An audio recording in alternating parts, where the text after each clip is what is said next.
Welcome to WP-Tonic, episode 129. Today we're talking with Chris Handy, CEO and founder of Thinkhandy, an inbound marketing agency based in Fort Worth, Texas. Before we start, I'd just like to remind everybody, if you get value from this show, do us a favor, subscribe to WP-Tonic on iTunes, and if you have a minute, leave us a review. So first question for Chris. What is inbound marketing for those who don't know, and how does that correlate to the sales cycle? Gotcha. Thanks, John. Inbound marketing is one of those terms that's thrown around quite a bit, and I'm honestly getting away from it a little bit myself just because it's so murky. You have a lot of people who consider it to be, well, it's blogging and it's creating content and it's putting out there. And if we create the right content and we position it just for the right persona and we publish it, then it's sort of the field of dreams mentality, right? If we build it, they will come.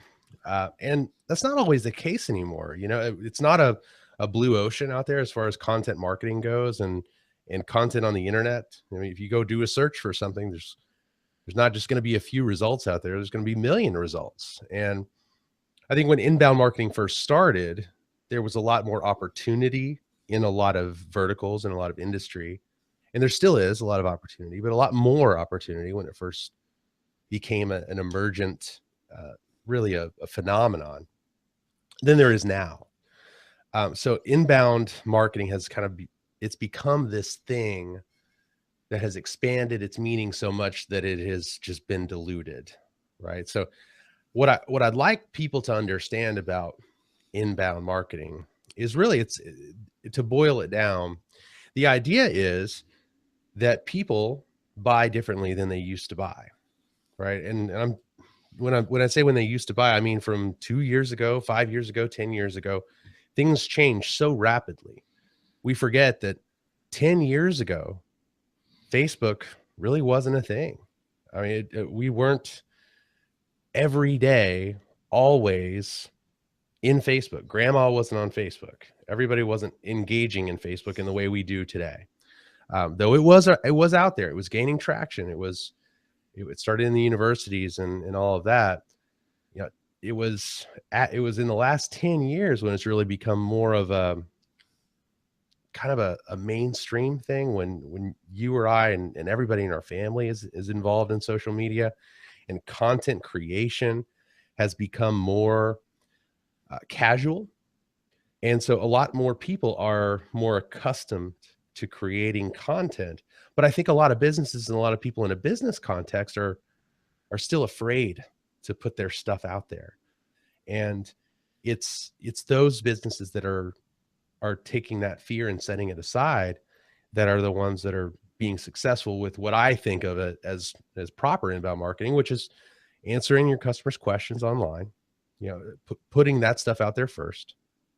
And when I say that, I mean, how much does X, Y, and Z cost? Doesn't have to be your price list, but it could be, how would one come to cost if they're looking at this product or solution? What does the customer experience actually look like, rather than just putting up a brochure to represent what your business looks like?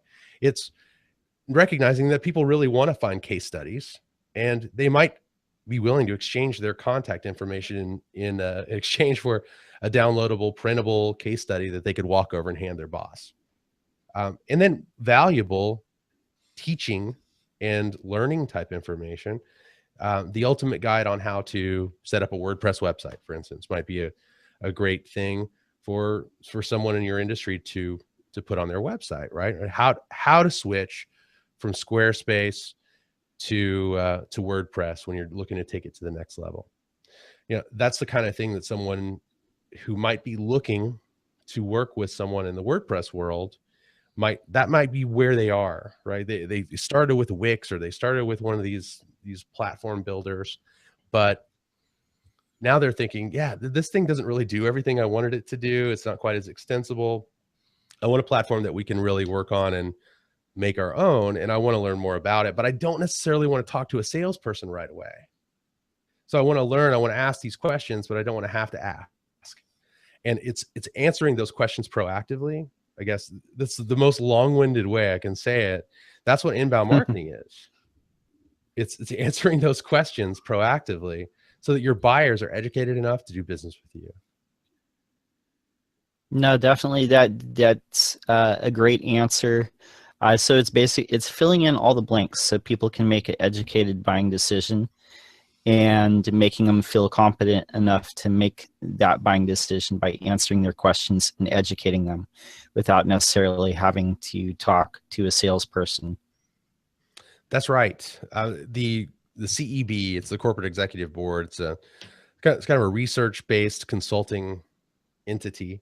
They did a study, and it's a widely cited study that 57% of the buying decision is made before, and this is in B2B, before these buyers ever reach out to a salesperson.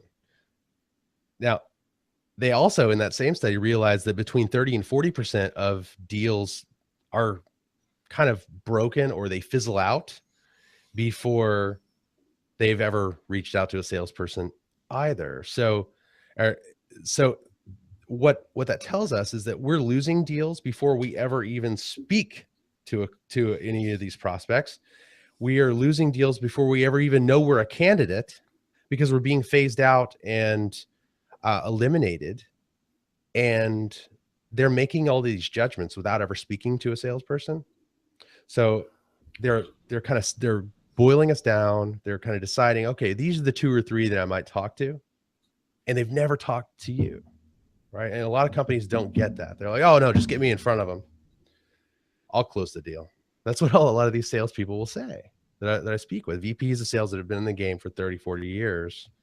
And they're very confident in that. And I'm confident that that's true, right? That their game is strong, right? You get them in front of them and they can do very well. But the problem is that's not possible anymore. That's not how buyers buy. I can't get you in front of them the way you want. So we have to ease in. We kind of have to back into this thing. And I know we're going to cover some of that stuff today. You know, how do we get leads, or, you know, from, hey, I've downloaded an ebook, to maybe speaking with a salesperson, and what does that gap look like? No, most definitely. And I'm glad you mentioned that. You know, one of the things that you're alluding to is email marketing. And I think there's a lot of people out there that feel that if they just do email blasts and blast people with their message, like that's gonna get them sales. But I think what you're saying is it takes a little bit longer in that sales cycle for them to ease into being familiar with you. And what do you think is one of the biggest areas where people are dropping the ball with email marketing? Well, I know that I certainly don't have it perfect. It's something that you can, there's no prescription for any given company. It's about, who is your audience? What are you peddling? If you're a restaurant, I like to think about this because kind of everybody eats, everybody goes out to restaurants, and you're on a restaurant newsletter. What would I want to get if I was on a restaurant email newsletter? Well, a good restaurant's going to have good food, maybe some specials coming through. And by specials, I mean either discount specials, or maybe there's a band playing on the patio, or maybe they've got a really cool dish that's only available this week. So maybe tell me about that stuff. Tell me about what you got coming up. What's the calendar look like? Is it kids night? Is this a really cool day to bring somebody out because you've got face painting on, kind of outside, or you've partnered up with a local artist to do something really cool, right? What's happening in and out of your restaurant that would bring me in, that's not just on your menu? That's not just, hey, we've got 20% off, or BOGO, buy one, get one free, right? That's where everybody goes to first, right? If you look at the law of demand in economics, it's all about Well, if you raise or lower the price, you'll sell more or less. And that's where a lot of these people get stuck.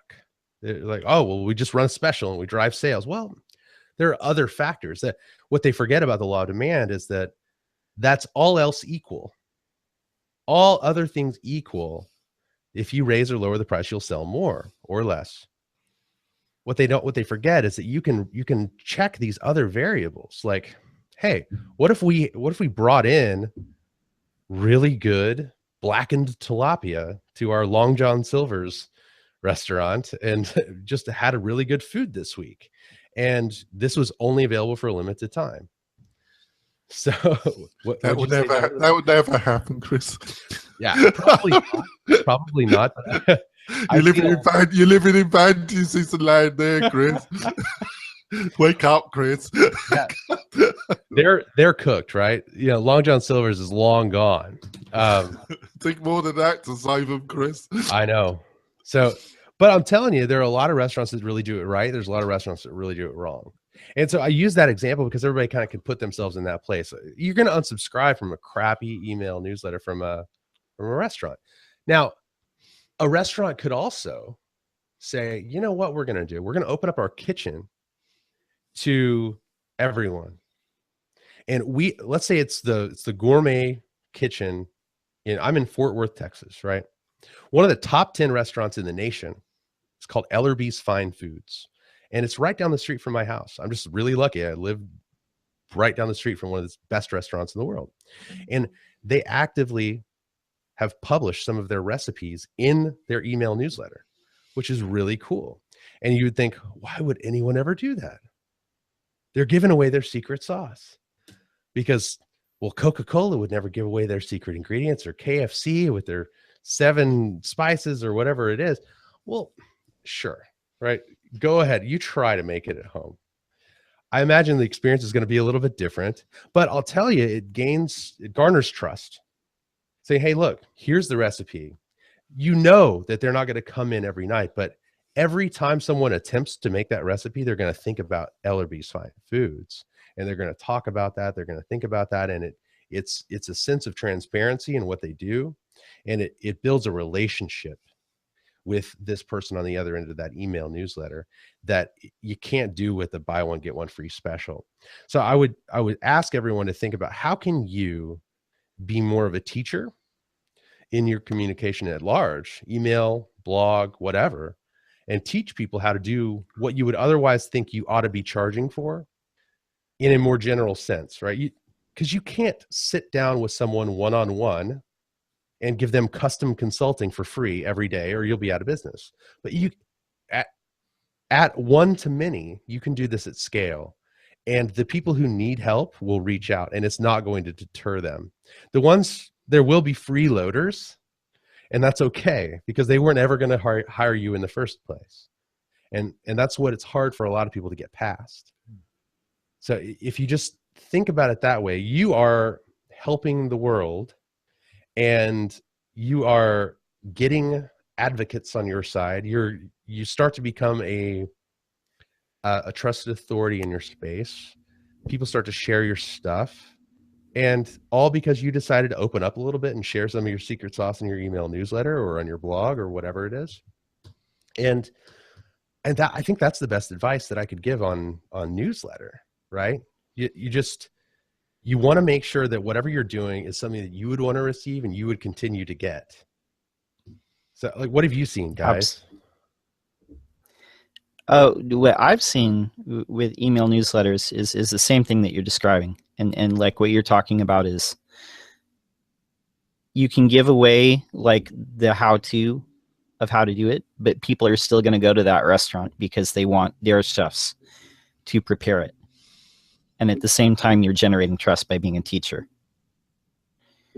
And what have you seen, like, Jonathan?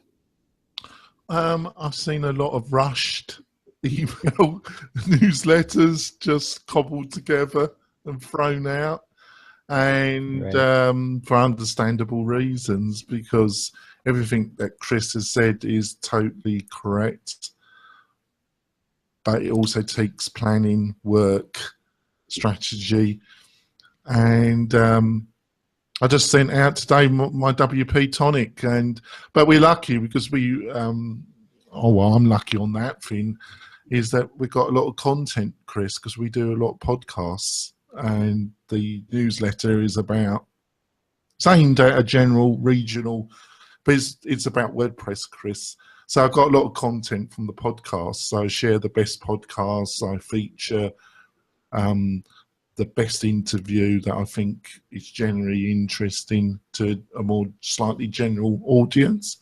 And then I add some general content that I've personally found. So I just use some curated content that I personally have put in a folder that during the month I found interesting.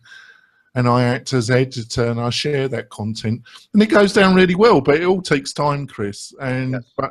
and the podcasts take a lot of time. My co-hosts will agree with that. So it's a time, but you're not going to get anything unless you put the time in, are you, Chris? It takes a commitment, right? You have to commit to your audience that you're going to deliver on this. But I imagine that when you speak to people, you're hearing what they're coming back with, and then that fuels the fire. It fuels your inspiration for what you go off and even curate. New content that you create, maybe a new article you write or a new guest you bring on the show.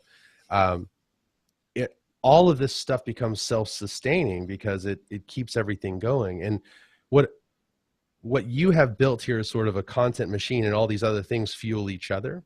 And a lot of businesses have that and they don't realize it. They have customer service, they have sales, they have all of these people who are customer facing that are speaking with people, their customers, their prospects every day. They're getting questions, they're speaking and talking, hearing their problems, but they put a couple of people or a dedicated team off in a corner, and they call that marketing.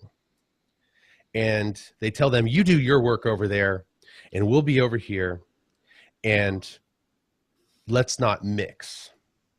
And that's a big problem, because if you separate those two functions so much that the marketing department doesn't speak with customers and they don't hear the issues, then none of that feedback and none of those actual customer concerns end up in the marketing. And then you end up with jargon-filled websites that don't make any sense. I mean, I'm serious, man. Some of the stuff that I see when we first get a hold of clients, it's just kind of unbelievable. And like, I'm super guilty of this. Like, inbound marketing, really, like that term really kind of is no fun. It doesn't make any sense to most people. In fact, we're working on an entire dumbing down of that. And I say dumbing down lovingly, because like a lot of people just don't know what that means. And it really doesn't mean anything to a lot of business owners. They're looking for more leads, more business in the pipeline. That's what they're trying to understand. And making the connection between content and leads and revenue it's not always apparent. You and I see that. And you and I understand how one thing can lead to another down the road, and how an investment in the community and stuff like that can work, but it takes them a little bit longer to get it. So I have to change my positioning around that. And so we're doing it too, right? I'm the biggest offender, and it's harder for me to see it because I'm so stuck in it, but I can see it when I look at other people's stuff. And so you have to get outside of your own head, and you have to go and you have to talk to sales. You have to go and you have to talk to service, and you have to say, what questions do you get? What's the number one question? I was at a trade show of one of my clients the other day, and I just stood in the booth with the salespeople, and I was just kind of there and receiving the people when they walked up, and time and again, their solution was kind of what we were there to present. And time and again, we would get the same thing. Isn't this just like that other thing? And it isn't like that other thing at all. It has nothing to do with that other thing, but the public perception was that there's this other free solution that is a complete and utter replacement for it. And so this is an unnecessary solution in the marketplace. And so what I realized walking away from that trade show is, oh boy, they have a positioning problem, and we have to tackle that first. How is this different from that other thing? And we hadn't addressed that at all. But sometimes it takes getting outside of your own space to hear that. And that objection is not something that came down from the CEO. It's not something that came down from someone in a strategic boardroom. It came from the field. It came from the customers. And so that's what you have to look at. And that's the kind of thing that goes into an email newsletter or like lead nurturing, right? Think about what an email subject line could be if someone like downloads an ebook or something. Isn't this just like that other thing? That's a subject line. They're going to be like, wait a minute. Why would they want to push me down this funnel when that's clearly against their best judgment? And then you go and you explain. Well, a lot of people come to us specifically at trade shows and they mistake our solution for this solution over here. That's a common misconception. So in this post on our website, we'll show you the differences in the business challenges that our solution overcomes that this other thing doesn't. And I think that's all it takes. It's just like human language to describe that objection. And that's what I see most is a problem in email, is not using human language. Hey, you might be thinking this. I understand, because I used to think that myself. In fact, I thought so until I discovered X, Y, and Z. When I found that, now I'm transformed, and here's what I've found. Here's the story of that. Go check it out on the website. Like, that's the best lead nurturing email of all time, because it's one paragraph. It's short. It clicks over to the website. I can click it on my phone. There's no fuss. In plain text with a link. Like, so many companies are sitting here trying to design these wonderfully beautiful print ads, but they're not very suited for an email that someone might click through on their phone. So you have to consider the user. Like, that's my biggest takeaway, man. You guys, the user is the ultimate. The user, the reader, the customer, the prospect. You got to think about them first. I love how you put that, because you're determining like what content and what marketing you're doing based specifically on the questions that you're getting from your prospects and your customers already. And you're tailoring your content and your marketing specifically to those questions and creating like assets that are going to attract more of the same people. Here's a question. Why do you think people rush to close the sale? And what are they underestimating about the length of the sales cycle? So why do we rush to close a sale when it comes to marketing and nurturing, kind of in email and things like that? Or why does a salesperson do that? Yes, why do the salespeople do that? Well, actually, Chris, before you give us more enlightenment, I think we should go for our break, Chris, and give you a couple seconds to consider your insightful answer to that question, actually, Chris. So we'll be coming back in a few minutes. Shall we, John? We shall. Right, we'll be back in a little while, folks. But wait for Chris's reply. I'm sure it's going to be insightful. We're coming back. We're waiting for Chris' insightful answer to John's question. Go on then, Chris. Give us the light. Gotcha. Yeah, I think a lot of sales folks,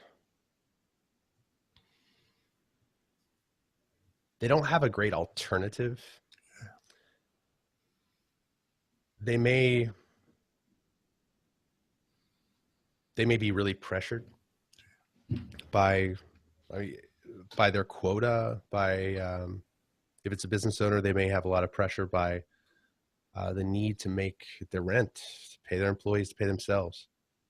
And this is why you get the sense of desperation from a lot of salespeople. And I think this can be translated all the way down to email and things like that, and why people rush through and turn people off. But there's a clear correlation to the playing hard to get phenomenon in boy-girl relationships or just like romantic relationships. I'm not boy-girl exclusive, you know, whatever your thing, that's fine. But I think it's all about, if you don't need it, then it don't matter. You've got more prospects in the pipeline. You've got better alternatives. You don't need to make big concessions. You're not going to make bad choices. You're not going to make a choice when it comes to really doing business with someone at a rate that doesn't help your business. I think we find ourselves pressured sometimes to, I know I've been in that situation before where you're thinking, man, are we going to make it? And then you get somebody in the pipe and they may not be the best fit, but boy, they're here and they're ready with the checkbook, and it's just, you're going to close it. And then the flip side of that is that some people might push too hard to close someone that's not a good fit. So I think with salespeople, I'm a sales guy, right? I'm a business owner, so I'm a sales guy. And I work with a lot of sales teams. We have an obligation to do the right thing by matching up people who are right for whatever we're selling. And if they're not right for whatever we're selling, if we don't believe they'll be successful with whatever we're selling, then we shouldn't be giving it to them, because we may get a short-term gain, but in the long run, it's going to hurt both of us. They're not going to have gotten their return that they were looking for. They will feel taken advantage of in some way. Or you might have lowered your rate and you'll feel taken advantage of, and you might not give them the same level of service at some point that you should have, or it'll just be a suck on your business. You won't be able to grow your business the same way that you would have been had you been able to allot the time and everything necessary to growing the business. So a lot of downsides to taking the wrong fit client. And wrong fit client could be they just don't have enough money to pay you the rate you need. So we make poor decisions. Some of those decisions lead to rushing the sale. And I don't think that we should just go for pay and everything like that. Sometimes it's take a decision early, right? Yeah, I'm all for being in control as a salesperson, but you lead them down a certain path. You don't push them down a path, but you show them the way. If they're not willing to participate in that process, or if they're stringing you along, then it's your obligation to get out, because you're letting yourself be taken advantage of. Or some people honestly just like to talk to salespeople. They spend a lot of time talking to salespeople, and I don't know why, but they do. You probably know these people. You've met them, and they just, I don't know. I guess it's better than pushing paperwork. And it's just, they're never going to do business with you, but they'll talk all day about it. They'll talk all day about how at some point they will. And it's your job to understand who those people are and look for those cues and things like that, and give them an opportunity to move forward. And if they're not going to, that's fine. You move on. You tell them where to find you in the future, but you say, look, you know what? It sounds like we're probably just not the right fit. You know, I can give you the name and number of a few people who I think might be a good fit. If in the future you want to go, you just send me an email with your credit card number and we'll get started. Like I've kind of done that before, where it's like, hey, look, man, it's put up or shut up time at this point. Like, we've done all the things we're going to do. You have everything you could possibly ever need to make the decision. And one more minute is costing me one more minute with somebody else who could be a prospect for me. So I think we have to be selfish, but we have to be understanding of their journey that they need to go through, as long as it fits with who we are. And their decision-making process may be longer than some that we're used to. So we have to understand where they are. Did they just figure out that your solution is a thing? Okay, that's going to take them a little bit longer to come on. So your job is not to close the deal. Your job is just to take them to the next step and let them sit on it for a while. And you have to just, it's rungs of a ladder. It's just taking them down the path and getting them a little bit closer. And that may not be scheduling call after call after call after call. It's like, hey, I'll tell you what, it sounds like you just discovered this. Let me send you an article to read about this. And there's all kinds of tools that we can use to understand whether or not they read that article. If they read it, then maybe we do something else. If they're not going to even take the time to read it, then should we really spend time following up? Probably not.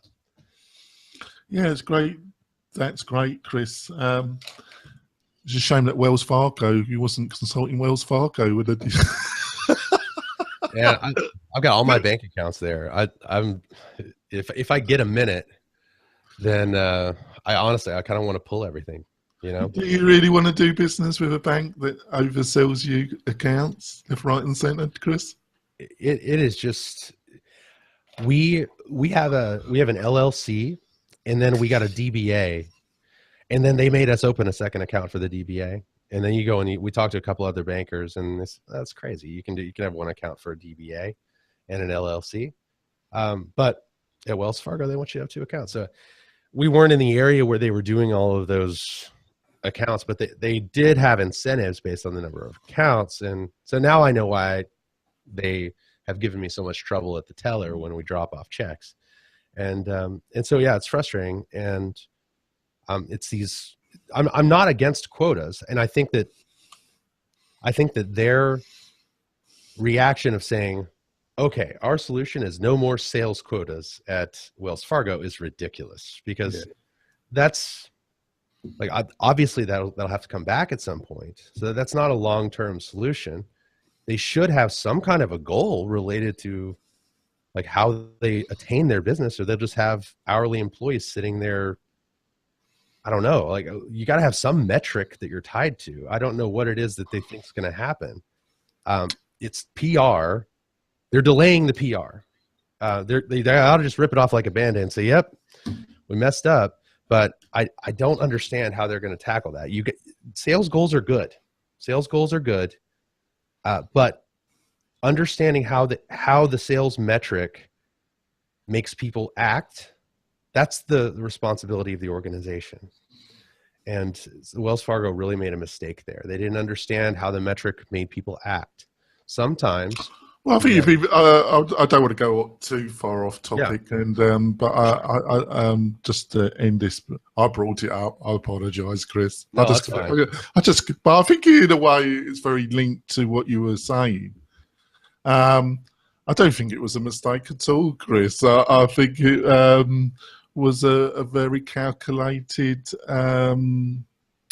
policy that enriched a certain group of individuals highly. So it wasn't a mistake. So maybe that's why we all make mistakes, Chris, because we're all human. Yes.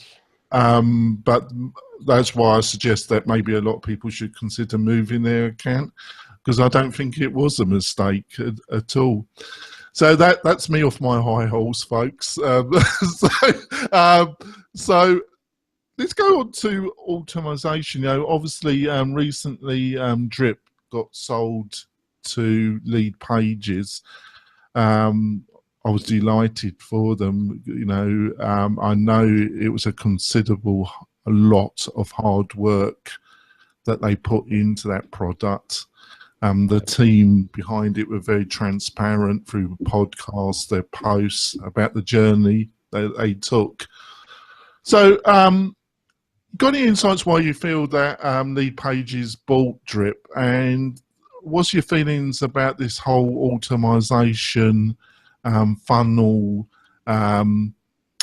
It's seen as the kind of holy grail, isn't it, Chris? I think it's really important, but I also link it to your previous insightful remarks. Is it a little bit, everybody thinks that automation will be the kind of holy grail, and they're deluding themselves a little bit? So there was a lot in that question, wasn't it, Chris? Yeah, no, I follow you though. So I pay attention to marketing automation and all of this. And a lot of what we do is help people create automation, email workflows, something happens, and then this triggers X, Y, and Z. You get a series of emails or triggered notifications. So Drip does that very well, and it was kind of a product that did one thing well. It did the email dripped sequences really, really well, and it integrates with a lot of products. So I had used it in one case with one client that had a pre-existing installation, I believe, of that. So yeah, very good product. And then I look at LeadPages, they have a lot of integrations as well, right? So they've got a lot of plugins, and I think the spirit of both of those companies was their APIs, right? They've got plugins with all these other things. They'll work with your existing tools. So I look at this as a very strategic move by LeadPages of having more of the market share of these. I don't know whether or not they're going to really try and tie these two tools together. I've already seen that some people are saying they should be more integrated as a tool, like already. It hasn't been that long. I mean, these are two separately developed products. They're obviously not going to just plug directly in, but I know it seems to me at this point that LeadPages is sort of making a play for more of hey, we want to own more of this space. We do a lot of work with HubSpot. HubSpot has a sort of an end-to-end platform. There's a lot of tools within their platform that are not best of breed, but what is nice about it is that it has all of them, right? It may not have the best landing page tool of all time, but it's got it. And the leads that are generated on those landing pages go directly into the CRM and all the automation and all of that stuff, right? So I think that's probably the lead they're following, is to try and just own more of that sequence, because you can see these things kind of get eaten up, right? You got your Salesforce is making a big enterprise play on that. LeadPages and Drip's probably trying to kind of come in maybe behind HubSpot, maybe in the more very small business market, the small business market, a little bit below where HubSpot is as far as the level of spend people are expecting to pay. So I think it's a really smart move. Yeah, I think that was a fantastic answer, Chris. I think it's always the ongoing.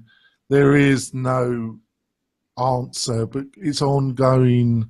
I won't say problem, but I'm trying to find the right word, Chris. Do you integrate everything? You put throw in the kitchen sink, you cover everything, but it's not the leader in anything.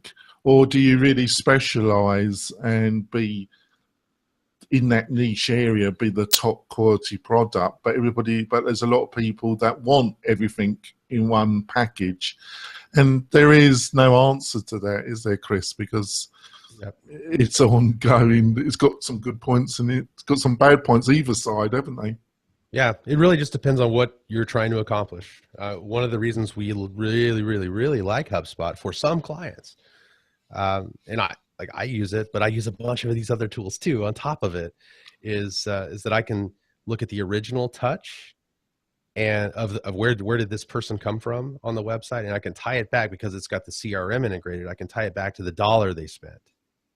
So it's really just the cookie that it drops in the IP tracking. So if they came from a tweet that I sent out last year and they first came in on this one blog post and then they bought from me this year, I can tie that revenue back. And to me, that's the biggest value they offer. So if they just did that, I'd still buy it. And so I think there's an opportunity for a company to come in with just a solution like that eliminated all the other stuff that just plugged in. And I don't see one. No, it's certainly a very, when it comes to email marketing, there's certainly no lack of choice, but I still get you've got Active Campaign Monitor, iWeber, there's a lot of them in there, Benchmark. MailChimp's probably the biggest but everybody the game. Yeah, but everybody says MailChimp, don't they? Yep. Got the insights wise that when I talk,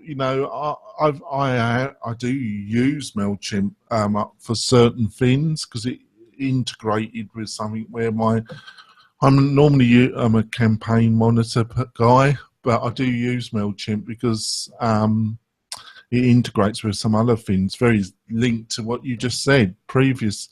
But I've had a lot of people say to me, well, why do you bother with all these rests? You know, just use MailChimp. What are the good things about MailChimp, and what are some of the things people should really understand the limitations of MailChimp?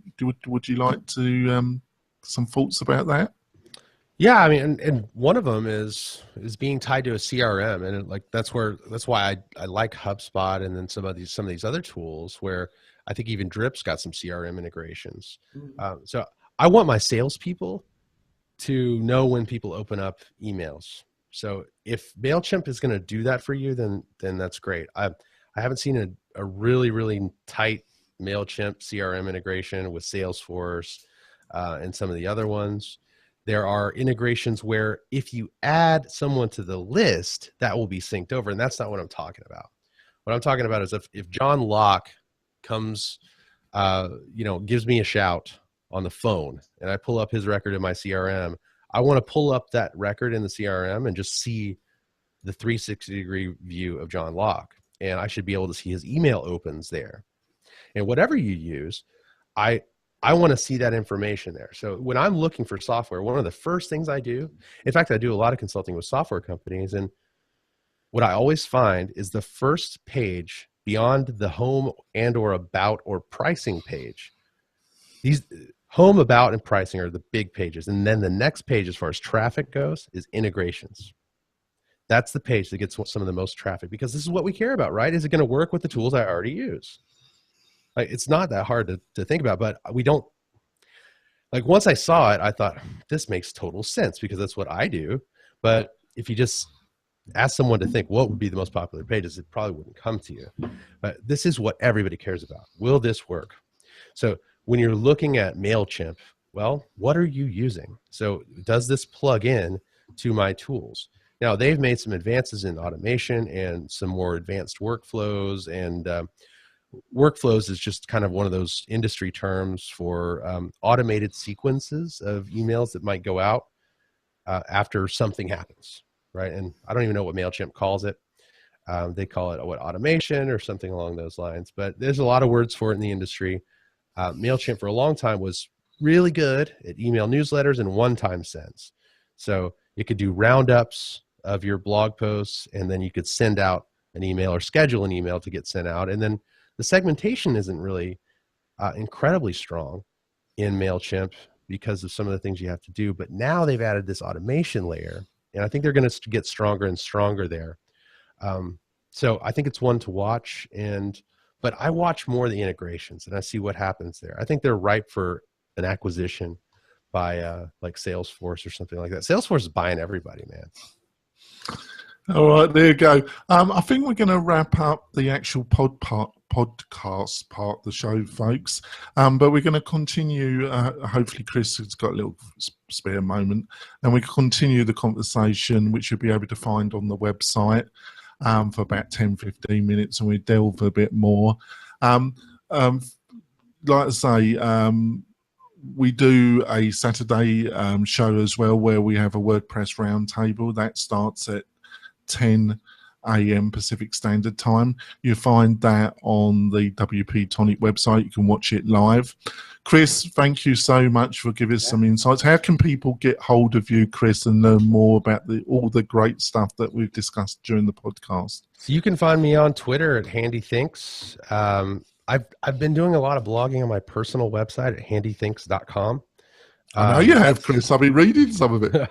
Well, thank you. So I've just really kind of broken out of the mold of having to blog about inbound marketing when I put up my personal website, and just I can talk about whatever I want there. So if you really want to know what I'm thinking, you can head there, handythinks.com. And John, how can people get hold of you, John? They can find me at my website, which is lockdowndesign.com, and you can find me on Twitter, lockdown_. How do people find you, Jonathan? Oh, well, they go to the WP-Tonic website. I've got, I did publish a couple of weeks ago a 4,000-word article about how to turn your WordPress website from a sloth into a speed cheater. That seemed quite popular, so have a read of that, folks. And either you can Twitter me at Jonathan Denwood. I'm always around, always checking my Twitter a few times a day, so that's the best thing. So thanks, folks. It's been a great, Chris will hopefully continue for a while, and like I say, you'll find that on the website. So go to the website, read the show notes, and listen a bit more to this really fascinating conversation.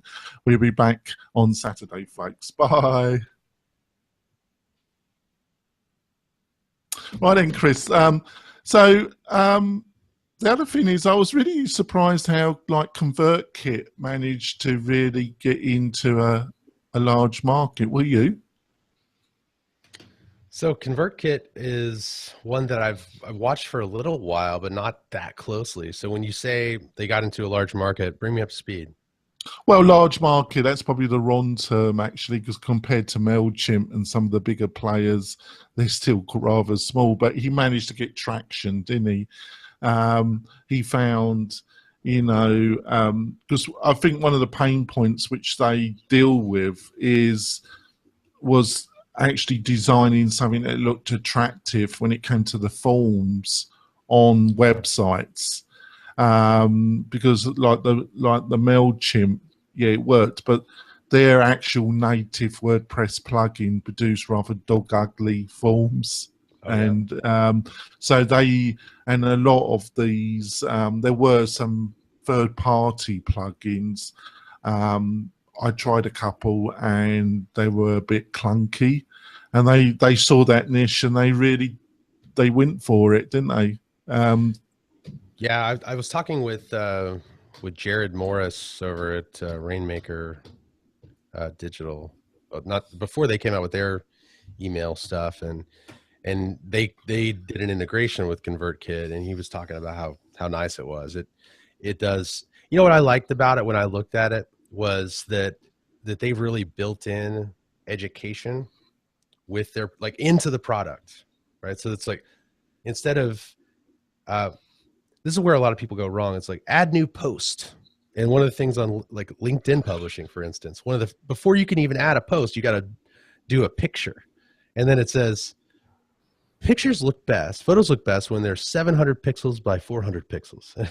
So the average business person is before they can even write their business opinion, has to go and become a graphic designer. What's that? So that's crazy. So they recognize that, okay, why are people having trouble with this stuff? And they put these courses in there. So they said, all right, launch a course. So instead of doing a new email workflow, it was launch a course. And like the language makes a difference, right? It's all about the user. It's all about understanding how people perceive it. And so I think that may have something to do with why they've gained some traction. I don't know. I think that's very insightful, Chris. And I see it as we were talking to James White of InTouch CRM, which is a big player in the UK in the CRM market for small business, and they recently are doing something very similar. They do what they call a growth academy. Can't talk there for a second, Chris. But it's educational based. They're providing a lot of courses, and you join the academy, and it's a very similar model to ConvertKit. And so I see this as a trend. Do you think I might be right there? Yeah, I do. We are I'm actually working on a hacked up version of stripped down version of WordPress that people can use, that it's designed to help people answer the questions that they get from their company, right? That's the stuff we talked about. So instead of write new post, it's answer a question. So very much along those same lines. I think it's important to consider the intent behind what people do, rather than it being an engineer's language or a programmer's language. Like, who's going to use this thing? How are they going to use it? And design it specifically that way. Give them the formula. Got a question, John? Yeah, I absolutely do. This is something we were talking about in the first half of the podcast. Was the buyer's journey, Yep. and taking people down the funnel that you want to take them down. And we're familiar with the beginning. It could be they sign up for your email newsletter, or they read an article, or they want to download an ebook and they give you their email. And at the end of the funnel, they make this, they make a purchase. But in the middle, it gets kind of murky. And I'm wondering, what kind of tools, what kind of assets, what kind of content do you use in the middle of the funnel to move those prospects closer to being a customer? Sure. And again, this is not rocket science. This is the questions your sales team gets. And so go talk to your sales team, right? You're going to find that there are a specific set of questions that they get. How much does it cost? Are you just like this? Or how are you different from this other thing that's like you, or that they perceive to be like you? So it's a versus type situation. So us versus them, a comparison type chart. What are the alternatives to what we do? And then another great nurturing type piece of content is the cost of inaction, right? Well, what if you don't? This is a really great one to address, because they'll never think about it or ask it. They just might not do it. They might not buy. And we actually don't lose to our competitors most of the time. We lose to nothing. Lose to them just not buying anything. And so we should address that up front. And so what is it that's going to happen if you don't buy now? And this is the opportunity cost. So how can you put that into words? And you may not have thought about that. A lot of folks haven't thought about, what does it really mean for people to decide against buying our product and decide against buying our competitor's product? What does that mean for their business? And it's a lot of times it doesn't look that great, right? They're not going to move their business forward in the way that they know that they should. And if we've been doing a good job of educating them on the why, and so this is all prerequisite that we've been teaching them along the way about the why behind what we do. So that's sort of a given in this conversation. If they understand the why, then they should have some kind of drive to want to do it. So the reason that they're probably not doing it is they don't have the money, or they don't have time, or they're just going to let it fizzle out. And that's the cost of inaction right there. So the time is the budget. The worrying about whether or not they're going to make the right decision, that's looking at the other options. And then it's the cost of inaction, is what if you do nothing? So you have to look also at the cadence of what you do. A lot of people will say, oh, well, you've got to do it once a week. You don't want to hammer them any faster than that. Well, look at your buy cycle. Depending on what product it is, if it's $29 product, you may want to just really kind of give this information out quick. If it's a $120,000 investment that requires a buying committee, then maybe you want to dish it out every few days and try and earn stakeholders. And maybe there's an inside salesperson that makes a phone call sometime during this sequence. Like, consider what else is happening in the middle of the funnel there. It's not all just email. It's what all else is happening. We work with inside sales teams to understand that sometimes it's a direct email. Sometimes it's a social touch, going out there on Twitter. And if that buyer might be on Twitter and just liking their post, nothing more than that, just showing that you're there. Like, it's kind of silly that a lot of people don't consider that. Well, I can't show them I'm there. That'll be creepy. That you're a human being and you noticed that they are hanging out on the website. Like, think about it, right? It makes some sense. And you could even introduce it and say, hey, I've noticed you downloaded some stuff on the website. I thought I'd follow you on Twitter. Looks like you were sharing some cool stuff, to make it not creepy, right? And then guess what? You've sent them an email that started a dialogue. Maybe they reply back. Sometimes those little innocuous notes that you might send someone are the ones that actually lead to the sale. I was thinking about, just wondered if you might have an opinion on this, Chris. What's your thoughts about LinkedIn and how relevant it is for people, do you think have you used it at all? Has it benefited your business? What's your general views of LinkedIn? So LinkedIn, if you're in B2B, meaning if you are selling to other businesses or people in business, then you're getting looked at every time you have a conversation with a prospect, or vice versa. People are checking you out on the other side. So if you decided that you don't want to engage there, or it's just another thing, then that's your own choice. It's definitely not something where you need to go and engage every day, but I can tell you that it has been beneficial for my business, because people do see my stuff. And when I run into people from high school out and about, they're like, "Hey, I see all your stuff on LinkedIn all the time." And these are the people that send these dark referrals my way. I got a referral from a guy I went to high school with just yesterday. Well, the night before yesterday, I get a friend request on Facebook from somebody I've never heard before. I went ahead and accepted it because I thought I had seen this person interacting with a buddy I knew from high school. So I accepted it. I got the note, "Hey, so-and-so that you went to high school with sent you my way. I've never talked with this person about SEO and things like that, but they knew that I talked about this stuff because I post that stuff, right? They see it. And it's the people that never will like or comment are the ones that are going to tell their friends, 'Hey, I know Chris Handy does that stuff.'" So you have to think about all these other ways it affects you, rather than whether or not your prospect sees it. But your prospect is looking at your LinkedIn while they're talking to you on the phone. That's what they're doing. They're just looking at your LinkedIn. So what are they going to see? And I can give you all kinds of detailed advice about what to put there, but just ask yourself, what are they going to see? Yeah, I was just asking for you, Jen. I think it was a very insightful answer, Chris, because a lot of people we've had a couple of people that are really, really good at social media, and they totally, LinkedIn, ghost town, blah, blah, blah. And then other people that spend all day. I think what you said is the balance approach. People do, especially business to business, they are looking at it and being active. It depends on the audience. Yeah, it really depends on the audience, doesn't it, Chris? Doesn't it?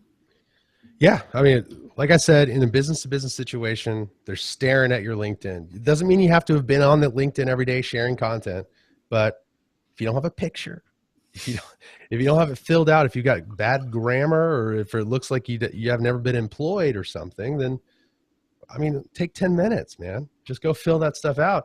It's silly.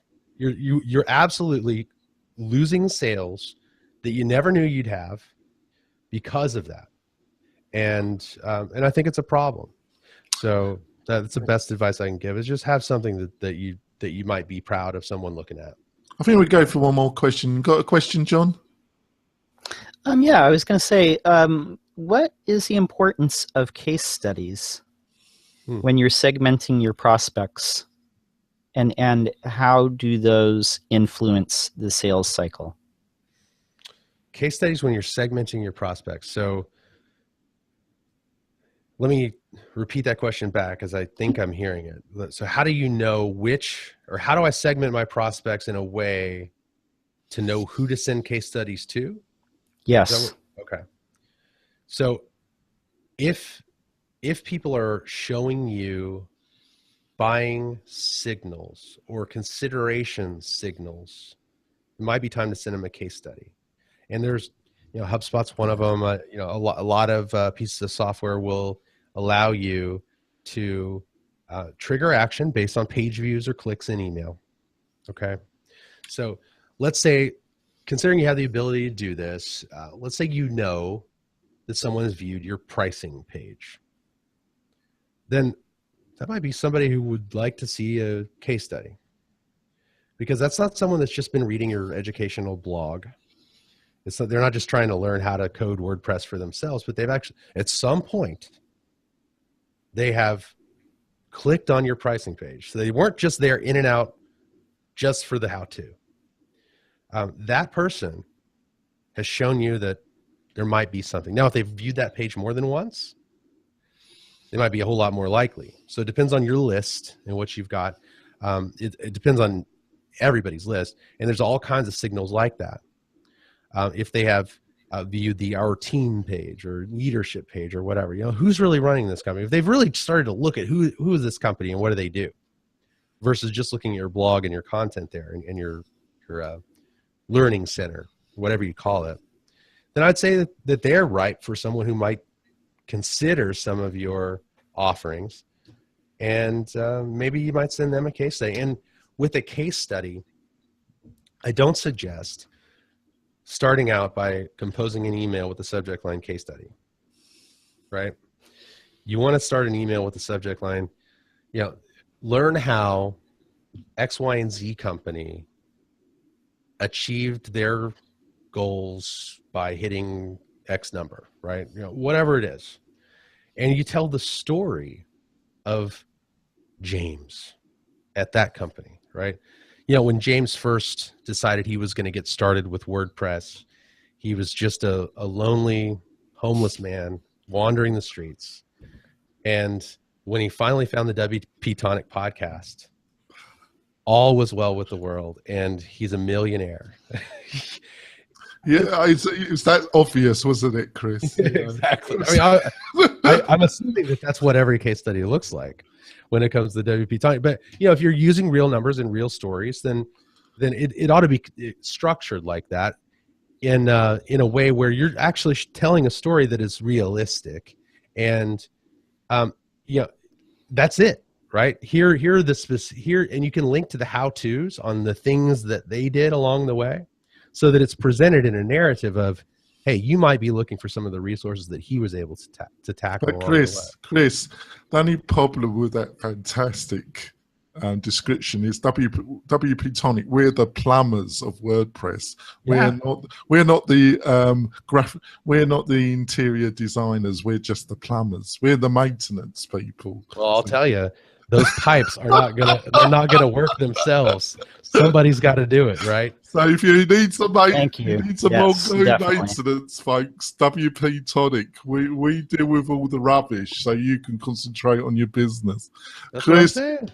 we're going to end the live recording now, Chris. My beloved co-host is going to press the button to stay on for a couple of seconds after we. And I think it's been a great show, Chris, and you've Thanks been for having me on. Great content, Chris. Press the button, John. All right. Yes, definitely. Thank you for your time and your expertise and your knowledge, Chris. Okay, so should I do a mic check? Yeah. Once. Okay. So scratch your mics. Check 1 2. Check 1 2. Can you hear mine? Yep. So what's going on in your world? Yeah, just the usual. Just doing client work and making money and doing the podcast and just talking with cool people like yourself. Sweet. Well, that sounds like a good deal to me, man. That sounds like a good deal to me.